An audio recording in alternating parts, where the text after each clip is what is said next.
Greetings, ladies and gentlemen. This is Gary Purifory with session number 24 in this season of Progress for Tomorrow. Glad to have you with us as always.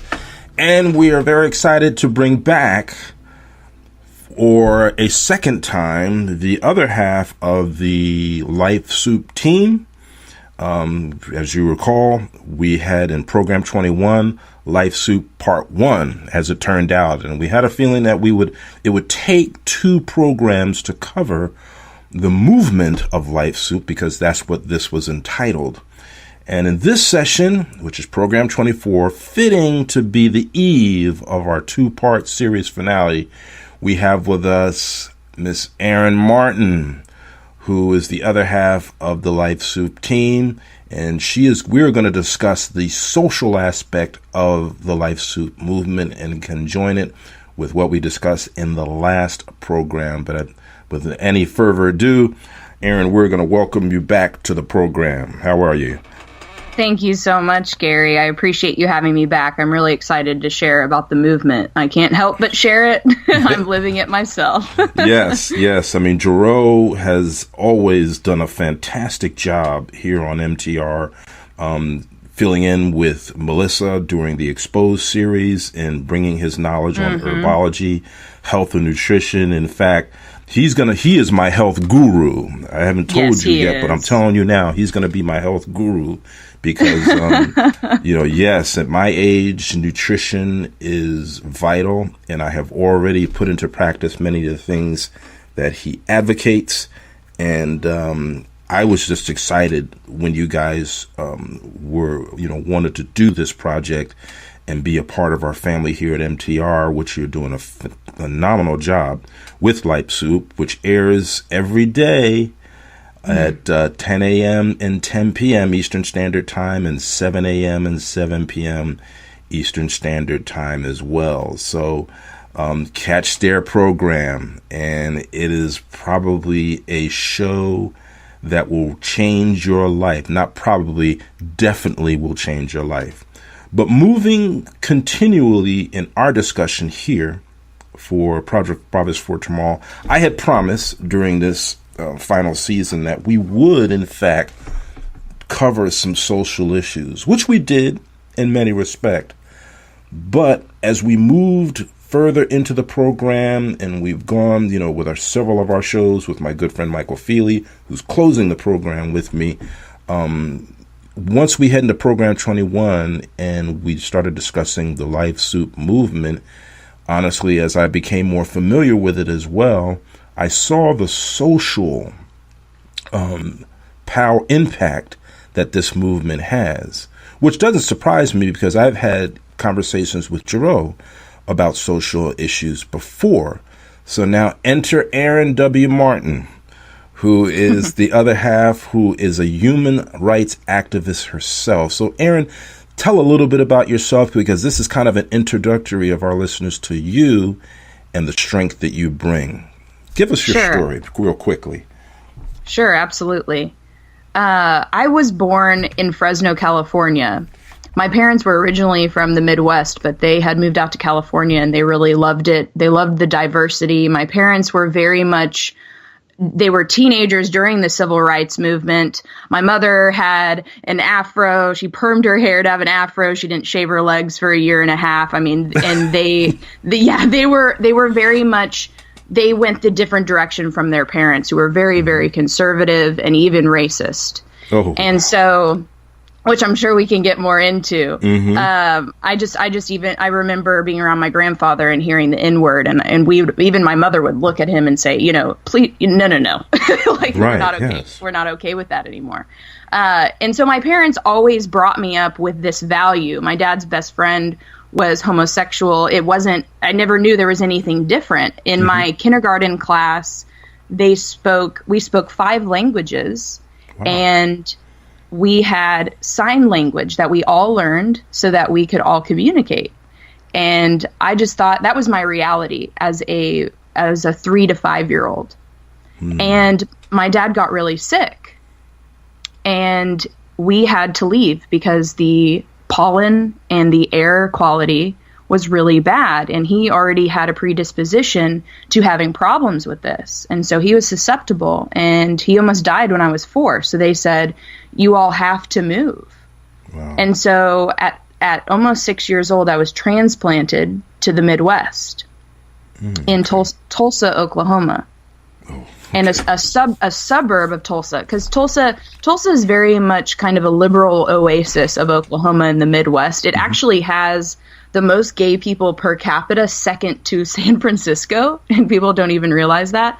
But I was in a suburb, which was very a redneck kind of area, and as it wasn't like I realized it so quickly after I was 6 years old, but once I got into middle school, where people start going through puberty and things start changing, and we are developmentally start becoming more aware, I was seeing bullying happen.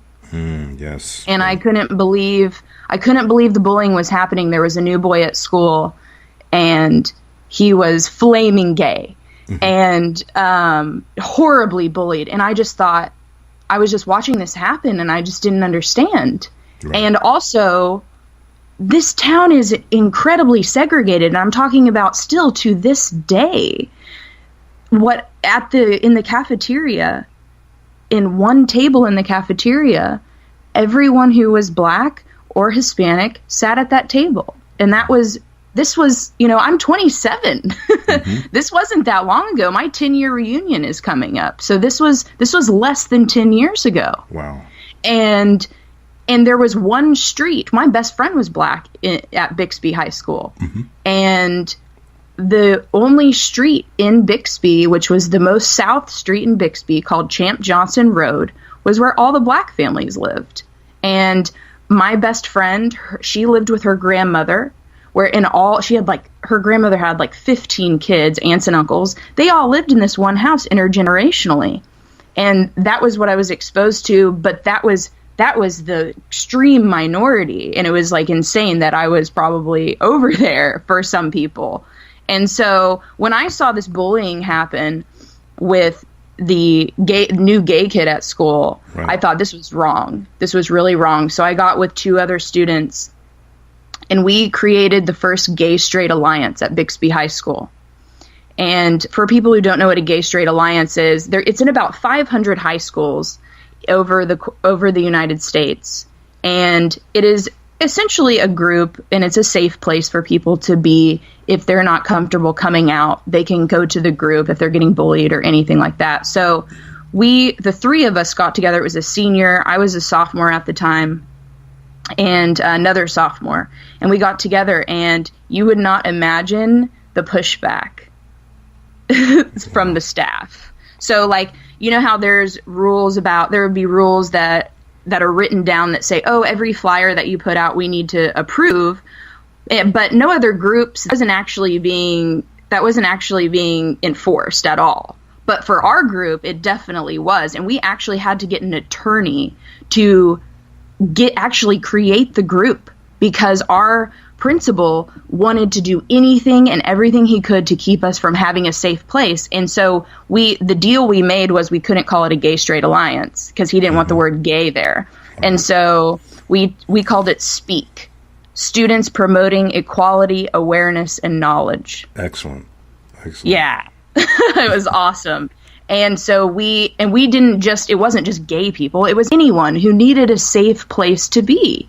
And we were like, we're getting pushback on this? That's insane. Unbelievable. And so that was unbelievable. But we were actually, we were deemed Grand Marshal of the Gay Pride Parade in Tulsa for what we had done.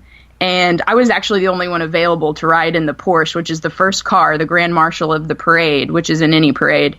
And so I was sat at 16 years old, Grand Marshal of the Gay Pride Parade, for doing humanitarian work. And they've mentioned my name at the Gay Pride Festival in Tulsa several years later.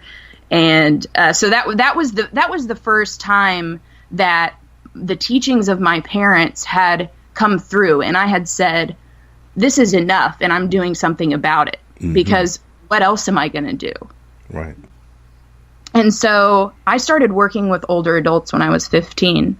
it was the best job I could get, making the most money at that time. I think I started at $7.50 an hour, which was amazing for a 15-year-old to make, because the minimum wage was less than that. Right. It was, I think, 5 something at the time. Somewhere around that. Exactly. Yeah, exactly. And so I started working with older adults, and I fell in love fast with the wisdom of older adults and the childlike spirit and the, being themselves, really. Like, that was so amazing to me.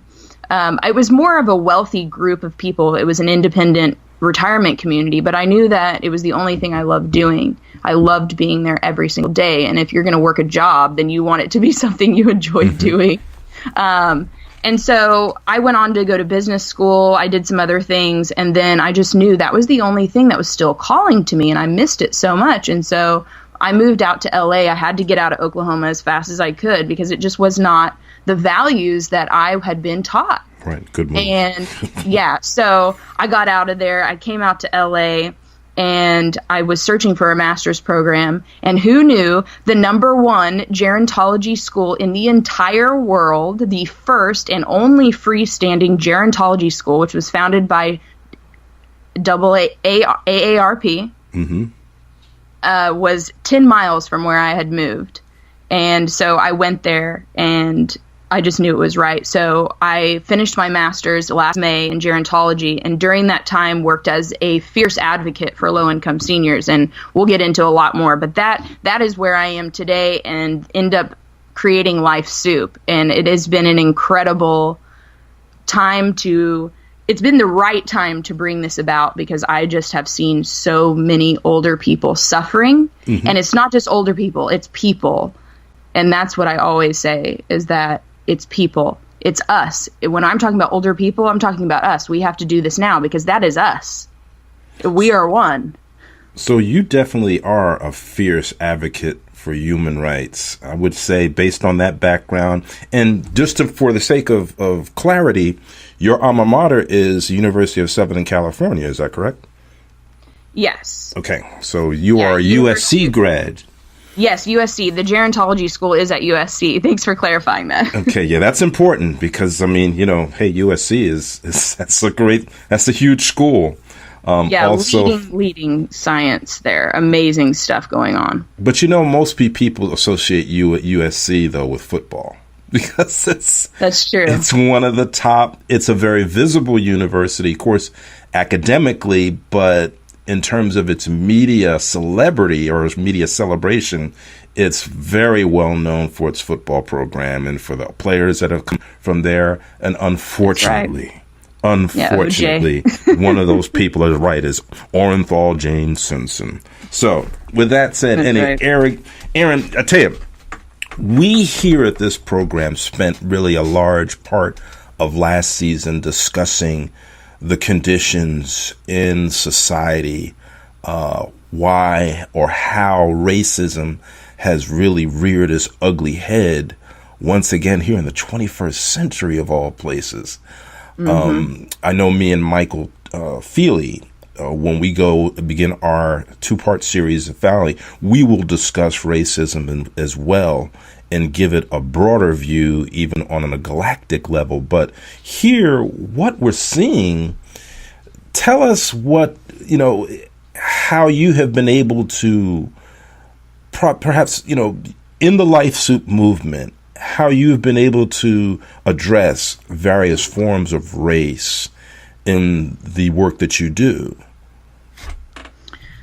So it's definitely a culture thing. So people feel there's definitely something about race has infiltrated almost every system, like the issue of race, or what I like to call separatism from people that are different. And so there's an organization here in LA, and they help people coming out of prison to rehabilitate, and even it's called Homeboy Industries.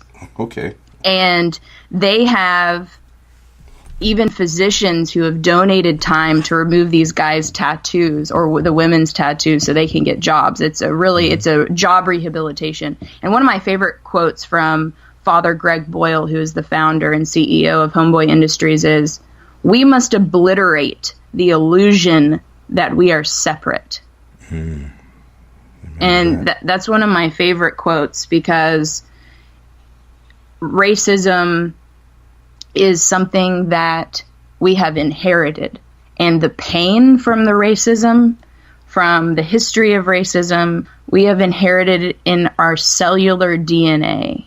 And it's really easy for a white person to say, like, I'm tired of hearing about the race issue. Like, we're not racist. Let's just move on. But that's what I would even like to say. I wish we could just like forget. But that the issue is, like, we have to move forward, and we have to speak the truth, and we have to make sure and do it has reparations, and we have to do more work. So like every 20 years we have to have a civil rights movement, because look at all the work that was just done by Dr. Martin Luther King not too long ago, and look where we are now, just like you said, in the 21st century. Right. So Life Soup is committed to speaking this truth, but from a health and vitality standpoint, because what we think is that, and what we know is that minorities suffer the most from this. And this is not on accident. This is because of access to healthcare, to education, and not to mention our justice system that is incredibly designed to make money off the poor. It's more classist than anything to me in so many ways, because I look at Life Soup, we look at racism. I look at racism almost the same as how I see what's going on with older people. Right. And so what we see, black men and Hispanic men getting put in prisons, and they are taken from their rights. They didn't have any money. They didn't have any representation. We know all of these things are happening. And then they get out. It's just a rat race, because then you're low income. Then if you qualify for any benefits, and then if you qualify for benefits that are not great, and then if you make any more money, like you could make $20 more over the limit, you lose everything. So there's no incentive to do better.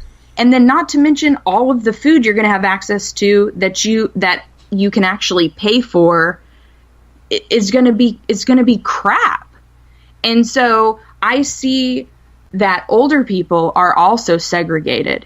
They're segregated in their own prisons because they are in housing. They're segregated from sex, from having sex. They're segregated from living with people of other ages. They are also segregated from people of their other socioeconomic statuses. And it is a violation of human rights. And there's even a difference in the type of healthcare that is provided to someone of a different race, or the options that are suggested. It depends on the reimbursements, Gary. It's where the money flows, and that's what it is. It is designed to make money off of the poor. And so if you have a patient who's on Medi-Cal or Medicaid, Medi-Cal is Medicaid in California. Right, exactly. If you're on Medicaid, that patient is going to be treated differently, and there's going to be certain things that are reimbursed or not. And it is strictly designed. I mean, I have clients who, tell me how this makes sense. I have a client who is 80 years old, and Social Security increases, or is supposed to increase, 3% every year for cost of living increase. Like, we all know this. We all should be getting this raises at our jobs, which we don't. And it's ridiculous. That's why no one can afford access to food or housing or anything. And that's why we're seeing 80 and 90-year-olds in their cars homeless in Los Angeles because they are only on Social Security, which is not paying cost of living. It's complete bogus. So say their Social Security gets raised $20 because Social Security increases cost of living because they have to. They are no longer eligible for their Medi-Cal benefits, which means they now have a $750 a month share of cost, which means they have to pay $750 each month before they can be provided anything. As far as they have to pay their own health care, which someone who is only on Social Security, that's insane. Mm-hmm. So we treat racism not as racism, but as seeing it as another form of separatists, and that everyone has to be treated equally and have the equal access to healthcare and to vitality and to their human rights, and to have an advocate that is going to fight for them through that, whether they have no money or all the money in the world. And so that's why we've wanted to make access really cheap and free if we can, or really cheap to people of all colors, all sizes and shapes, and just putting that message of love out there and hoping to heal and do the best we can for that. Amen to that. Folks, you're listening to Progress for Tomorrow. I'm Gary Purifory, your host, with my very special guest, the other half of the Life Soup team, Miss Erin W. Martin. We are discussing the social aspect of this Life Soup Part 2, Life Soup, the movement. And Erin, I have to touch this out because I have an audio presentation I'm going to give too in conjunction to this, but I got to point this out because you have used the very same exact words that I have used in regards to the society structure, or the structure that we have within our system, whether it be economic, whether it be educational, and even in our criminal justice system. It is a rat race. It is an ongoing vicious cycle which creates the repeat of having, living in a circumstance that is really below the standards of humanity, living in situation for those people who suffer from the chains of low income. It brings a whole lot of other anguish along with it. Even the credit score system has had some social ramifications. We have even seen complaints about the educational system as it pertains to the SAT test. So we're looking at a structure that in this country that does exist, and it's something that we have to address. Now, with that, I'm going to play a soundbite from and it's going to make some people laugh, because the show that I extracted this from is a show entitled How to Get Away with Murder. And it's Viola Davis. I had to take this because recently, now, of course, by the time this show is airing, it's several weeks down the road, but recently she gave a speech during an episode. Actually, it was a crossover episode with that show and Scandal with Kerry Washington, where she appears before the Supreme Court and talks about racism. It is one of the most poignant, strong, and direct, in-your-face speeches I've ever heard be given as it pertains to racism within the criminal justice system. And you could read between the lines in this as you hear her speak, as it pertains to health, as it pertains to education, because yes, this is the vicious cycle that we deal with. So let's listen to Viola Davis here as she gives a very eloquent speech before the Supreme Court in the program How to Get Away with Murder. Let's listen. As an arbiter of the law with whole knowledge of historical jurisprudence in this country, race must always be considered a variable. You have precious time, Miss Keating. I suggest that you don't waste it by making arguments you've already made. These are not my words, Justice Strickland. They're yours. You wrote them in your 1985 ruling in Bryant v. Topeka, an equal protection case dealing with a state housing lottery program.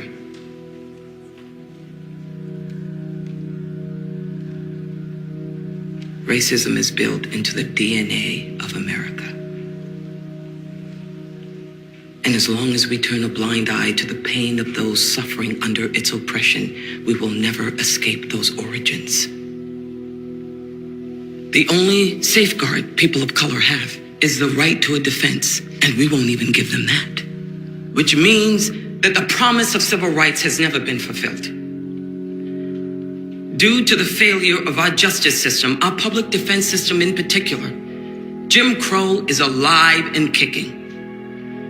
Laws that made it illegal for blacks and whites to be buried in the same cemetery They categorize people into quadroons and octoroons.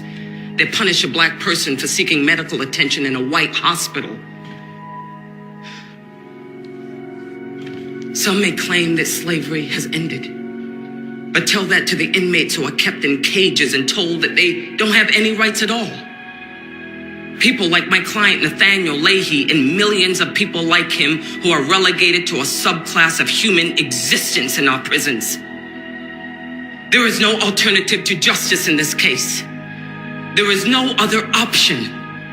To decide against my plaintiff is to choose lining the pockets of prison owners over providing basic defense for the people who live in them. And is that the America that this court really wants to live in? Where money is more important than humanity? Where criminality is confused with mental health?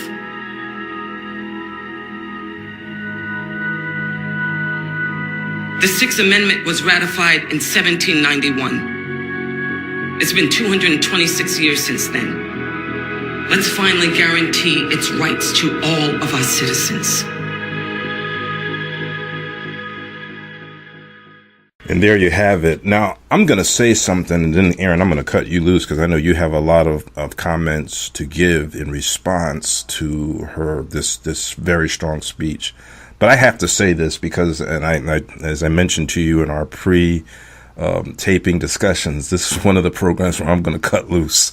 And Please do. I'm going to take an opportunity, and I'm going to do it right now. Now, I could go even further, start calling names, but I'm not. But I will say this, because it was illustrated in this show in the aftermath of Viola Davis's character's speech, how her opposing attorney with a smile on her face was talking about how the judge who was trying his best to attack and stop Annalise Keating in her approach and in her appeal realized that his own words were used in terms of how race did play a role. And I'm going to say this. I am sick and I'm tired. In fact, it makes me just sick to my stomach because when I see and hear people on Fox News with a smile on their face say the most horrible and most inhuman, insensitive things that they say, but they continue to be lauded by a certain listenership, and I've said this before on the show, so this is nothing new. They are the ones who, because this network was started back in 1996, they are the ones, to me, that have been major contributors to keeping racism alive on a social level, even economic level, political level, because like I said, it makes me sick when I continue to hear and see these people say the things that they say with smiles on their face. And I'm telling you, it makes my blood boil, Erin. It really does. But I'm going to turn you loose and let you, because you have some words to share as well. Yeah, absolutely. Viola Davis, she's great, isn't she? She knocked it out of the park. She really did. Yeah, she's great. She's a great voice for equality and advocacy and power, true power, not ego power. Mm-hmm. It makes me sick too, Gary. Mm-hmm. It makes me really sick. It's really unfortunate that fear and control has manifested in the ways that it has. And power and ego and thirst for, it's really the thirst for knowledge. Like that's down to what it is. It's mm-hmm. knowledge and power. Knowledge is the most powerful thing in the world. And so when someone knows something you don't, that's threatening. And so that's really been the part of the conquest of the world and colonization and then slavery. And now we have modern day forms of slavery, mm-hmm. which is the prison system. Right. Which is the way we birth our children, the way that we treat people in the hospitals and the mm-hmm. doctor's offices, and it bleeds everywhere. And it's so incredibly frustrating, and it's something that I'm going to have to work through personally, is that people are conditioned in this one way of thinking. They are conditioned in this one perspective now, like the last 100 years. Mm-hmm. And the industrialization of this country and being brought up in this country, they see things in one way, and they are taught to fear. They are taught to fear and to try to build walls around themselves and control what is theirs and mine. Well, Gary, there's no mine. It's all of ours, and the universe provides. Yes. And the more we control, the less and less we are in the flow of what the universe, God, love, sacred, beautiful spirit wants and needs to evolve. And it's really ugly what's happening with people. And it's really ugly what's happening with people, and especially how much emotion is wrapped up in it. So in the opposite direction. And so what I mean by that is, especially with people's health, like if someone is diagnosed with cancer, there is a treatment that in the United States we provide, and what we know is what the doctor is going to tell you to get, right? Either chemotherapy or radiation. And even though that may not be the truth, that may not be what's going to help them, that is what's approved and that is what's recommended. And the fear that comes with that, in knowing that that is, you're being told that's the only way, and if you choose that that's not the way, you know what happens with families. What do the families say? There's all this fear and guilt wrapped up in all of these things because they have been conditioned in the same way, seeing only this tiny piece of the world, and they're going to guilt that person into doing it. And the person who has cancer is going to feel that way. And that's insane. It's so frustrating, and it's like, but you can't shake people to death and say, this is all you need. That none of this is what is right and not what should be happening, and that the stuff you're eating and being provided to, because you may be low income and have only access to the stuff that's being provided to you, which is complete crap, and you're starting to be sick, and then you're guilted into, guess what? Becoming more sick. And it's another form of slavery for fear and control based, that there is no hope for you, and you are doomed now to be on this prescription drug for the entirety of your life. And then you will suffer in a nursing home for 7 to 10 years, and it will cost the country hundreds of thousands of dollars. And that is what people are conditioned to think, that is normal. That is what's normal. And so thank you, Viola Davis, for using one great example, which is the justice system. And so that's how it kind of relates to Life Soup, is we are not okay with the systems that are happening and how they all feed into each other. And it is blatant when you look at it with true perspective, study ancient history, and really see a true perspective in the history of this country and the history of the world, and how religion and colonization and health and access and knowledge has been controlled. And you will see. I mean, it's just so obvious to me. And it's not my message, it's the world's message. And this is the time to pay attention right now. And the reason why that is because we have people aging at a rate that we've never seen. And our country has never experienced what's about to hit hard.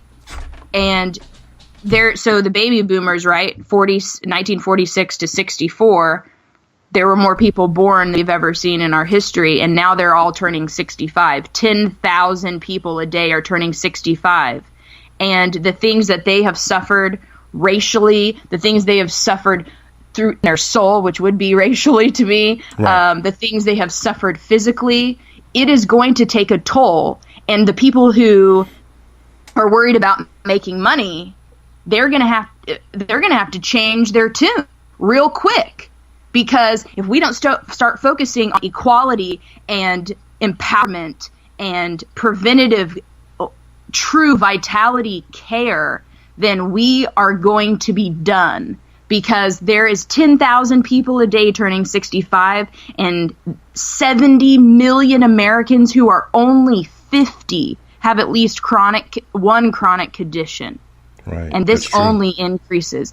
If you are 85 and you are a man in the United States eating the American diet, do you know how many people, how many 85-year-old men have prostate cancer? Yeah. How much percentage? 100%. Unbelievable. 100%.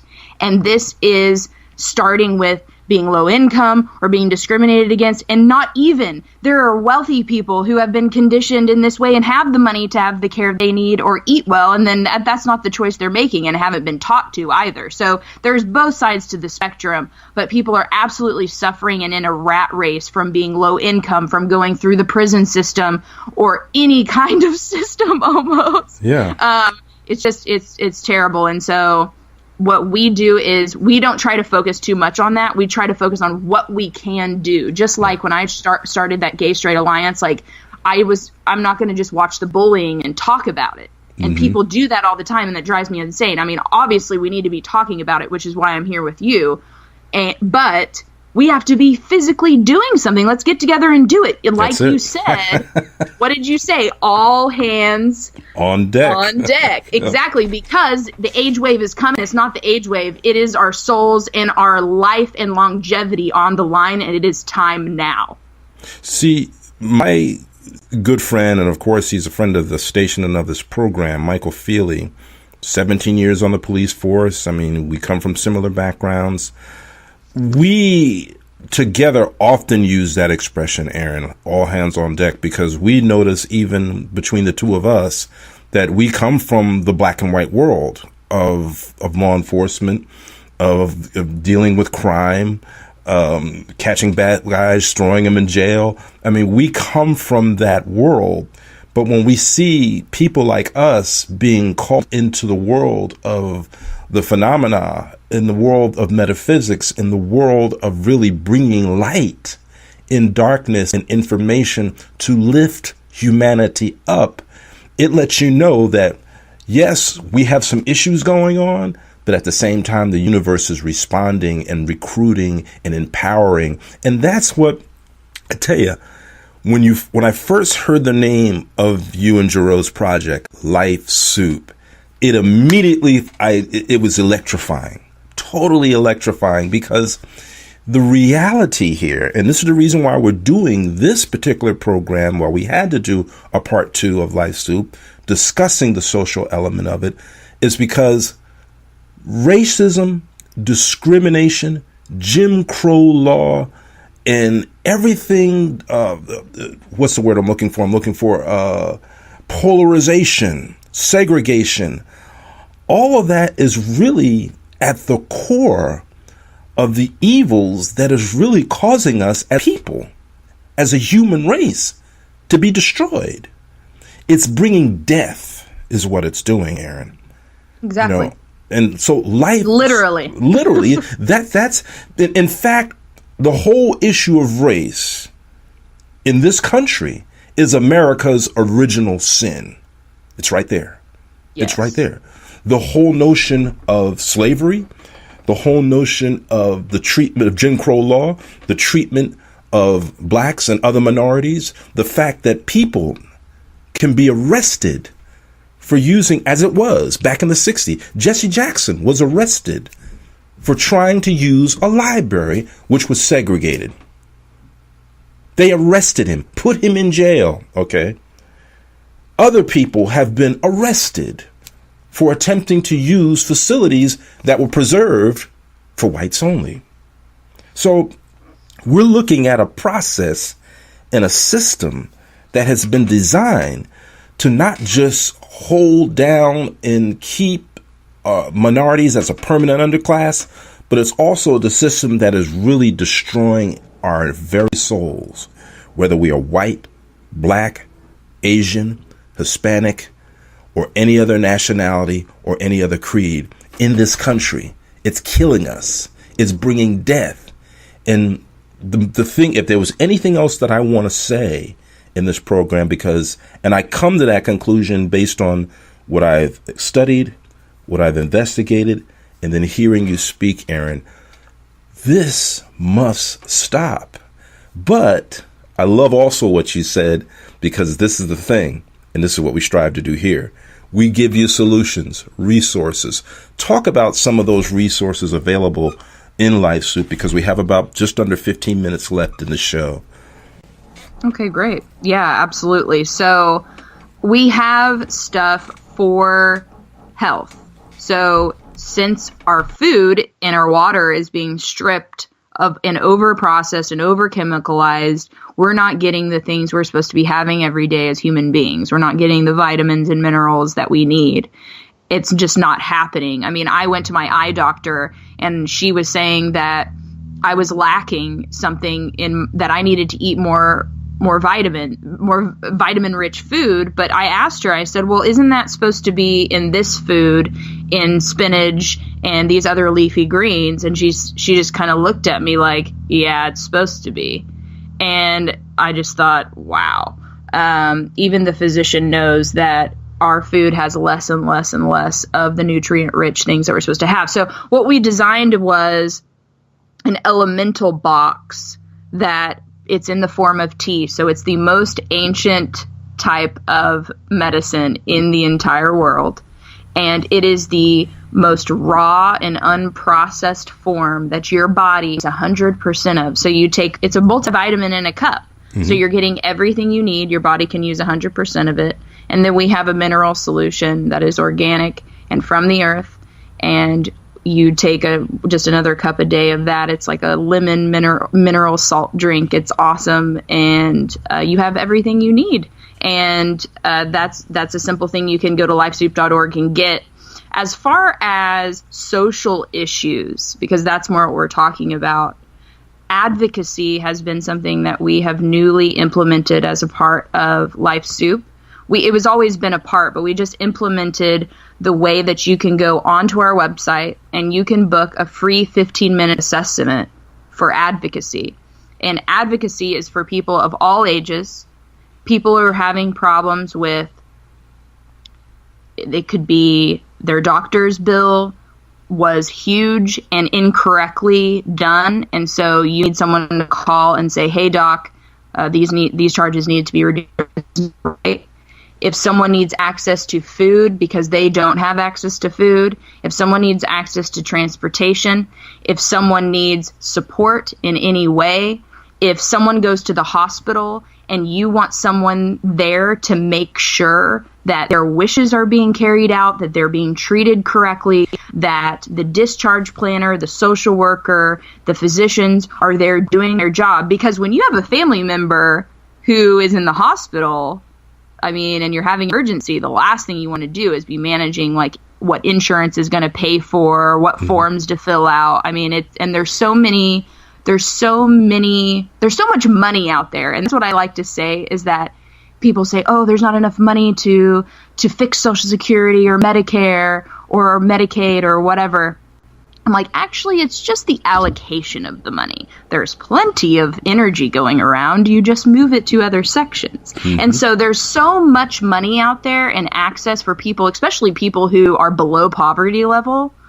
The secret poor, the section of people right above that line is what is really devastating, which I can get more into. But it's really, there's so many things that people have access to as far as benefits if they go into the hospital or if there's something that they need. And so they need an advocate like Life Soup to set all that up for them and tell them where it is, because it could take you a long time to compile all that information. So our advocate team is there to help people in the field go to their homes if they need to help assess their prescription drugs. I've seen older adults, they've been on, they're actually not even just older adults, all people have been prescribed like three different antidepressants, which is you can't be on. I mean, and it's getting through the doctors and the pharmacists, and it's getting into the hands of people. And so it's an advocacy program to support those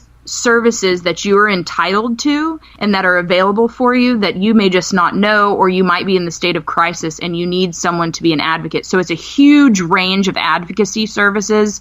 We court. So I used to work in small claims. I've represented people, and so we have lots of support there. I've been trained by attorneys in Social Security, Medicare, Medicaid, all the things. And so anyone who works with us is trained in those things as well. And so we have that there to make sure that people can get the help they need. And we do work on a sliding scale. So if you don't make any money, then it's a much, much cheaper rate. And we're even going to work on getting it to where it's free and it may be supported by a grant or something like that in the future. So we're working on that. If anyone out there has any help they want to provide or believes in this mission, please reach out to us at info@lifesoup.org, or you can reach me directly at Erin@lifesoup.org, and we are here to help. And so if someone also, advocacy also plays into the part of, if they say, okay, I am not going to be doing this for the rest of my life, I want to try something else. We serve as an advocate to your physician to help empower you or help you speak to the physician about, I want to supplement this herb or something natural in the place of my medication. And because physicians are liability-wise, they can't say, oh, yes, take this herb, that's fine. Like, they literally liability-wise have to say, no, you can't take that. Mm-hmm. And so that's where we come in as far as advocacy too, is helping them take back their right to vitality the way they want to do it. And so that's some of the things that we have available. So you can get 15 minutes of our time for completely free. Both Jero and I, he does the vitality assessments for 15 minutes for free. So anything about health. And then I do the 15-minute assessments for advocacy for free. And just book them on our website and get us on the phone and get some information from us for free. I mean, that's the bare minimum. And if you need our help further, we're here to help. Excellent. Let me ask this question, because we have about 8 minutes left in the show, but I have to ask it. And what does good health do for us? And does also some of the conditions in our society affect our frequency and vibration? How does the frequency vibration issue come into play from your perspective? Well, there is a specific vibration for fear, mm-hmm. and a specific vibration for love. Okay. And there's even been a study where they've just split, like, there's only, when you come down to it, there's only two vibrations. You're either coming from fear, mm-hmm. or you're coming from love. And there's a specific, so love is 528 hertz. And I'm not sure what fear is. I'd have to look that up, but I don't want to know what that is. Right. And so vibrationally, when we are coming from this place, it is going out into the world. And our bodies are electromagnetic bodies. Mm-hmm. And we literally put off electricity, just like when you touch a antenna, and remember, the TV's perfect when you're touching it, but when mm-hmm. you take your hand away, it's gone. Yeah. I mean, that just proves right there that you have an electromagnetic body. And so you have the responsibility what you put off in the world. And so when you're coming from your base place and you're like, oh no, like when people are in fear based, they also do things that they probably wouldn't normally do or wouldn't be as smart to do when they're coming from that place. And so historically, when people have been abusive, when there's been slavery, when there's been, PTSD, mm-hmm. The vibration stays with you and it affects you at a cellular level. And so that's why there's a certain vibration attached to worrying. So when you're worrying, that vibration affects a certain part of your body. Right. And guess what? It's the kidneys. Mm. And so this specific vibrations of emotions, of whatever range of emotions it is, that's why you can use positive vibrations to literally heal yourself. And we've talked about, even on Life Soup Show, the ability to heal with the mind and heal with prayer. It is the vibration. It's a literal living thing coming off of your body. And when you're putting ugliness into the world, there is a ripple effect. Yes. Pocahontas, man. You put your finger in the water and there is a ripple effect. And that happens from each of our bodies. And so we're putting that off into the world or into ourselves. I mean, guilt is a killer, man. Guilt will create cancer, and I'm not joking. And so there's a vibration that matches these things. And we teach that in the Life Soup course that we teach. And we teach that even light is a vibration. It's just slow enough for you to see. Right. It becomes more visible from the eye. So it's the visible spectrum, right? So, and sound, like radio waves, or on the radio waves, if sound was slowed down enough, we would be able to see it. So it's all of these vibrations, it's all these waves, and our bodies are putting them off. There's a different vibration that comes off of each organ that we have. And so cellularly, we have inherited these vibrations from our past. And like you said, America's number one sin has been slavery, and how that's manifested in all the different systems, right, to now. And Absolutely. So the vibration is huge. It affects everything. And it's the energy in which you are putting off or what you've inherited, and it's now what you do with it. And there are ways to release and expel those things. And you can do that through meditation. You can do that with community, with connection, with touch, loving touch. It is just a commitment to love. That's all it is, Gary. Amen to that. And, it amazes me how people will still gravitate to hate. People will still gravitate to separation. People will still gravitate to stigmatizing and, illegitimizing certain groups of people by virtue of their race, their culture, their sexuality. Look at what we see happening, in the LGBTQ community. I mean, what's going on there? And you touched on it in what your group was involved in, even, back during your high school years. So, but again, it just amazes me how often people will gravitate to that and how they legitimize it. For example, Martin Luther King, during the civil rights movement, when all he simply wanted to do was America to live up to its creed, to give everyone the opportunity to have the rights that they were born with, they referred to him as a communist.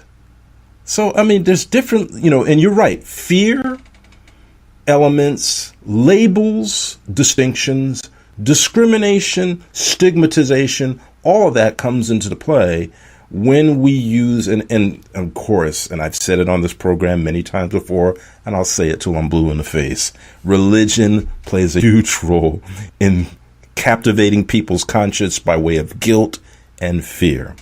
Nonetheless, Erin, thank you for being with us during this 24th program. And like I said, it is very fitting that you have come to bring us Life Soup Part 2 as we come up on our next two programs, which will close the series. But with that said, we usually allow our guests to give a closing message. So I'm going to allow you to do the same here in this spot. So take it away. Thanks, Gary. I appreciate it. I'm so glad to be a part of the human rights movement from each and every one of us. I'm speaking out to everyone's soul today to look within and to approach each and every moment with love and gratitude, because there's so much abundance in the world, and it is so easy to hate or fear or want to control. There is a fear of not having, but that is what you cannot do, because when you control and fear, what you will have is nothing.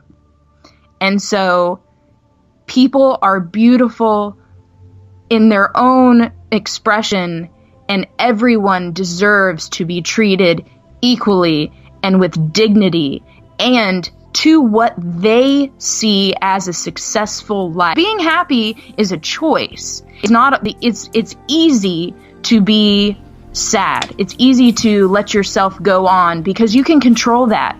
Sad can become comfortable. And I know that. I've lived that.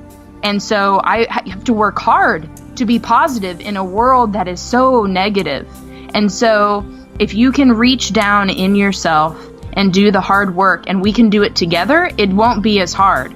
So it is more than ever important to do this, and people are waking up all the time. So I'm just really excited. And if you gravitate toward this, reach out and speak up, because we just want to hear your voice. Your voice is important, and we love you. Join the Life Soup family. The Life Soup family is human beings, and that's all we are. And we are great and beautiful people. And we are aging, and we can age well and successfully. And it's not always what you think.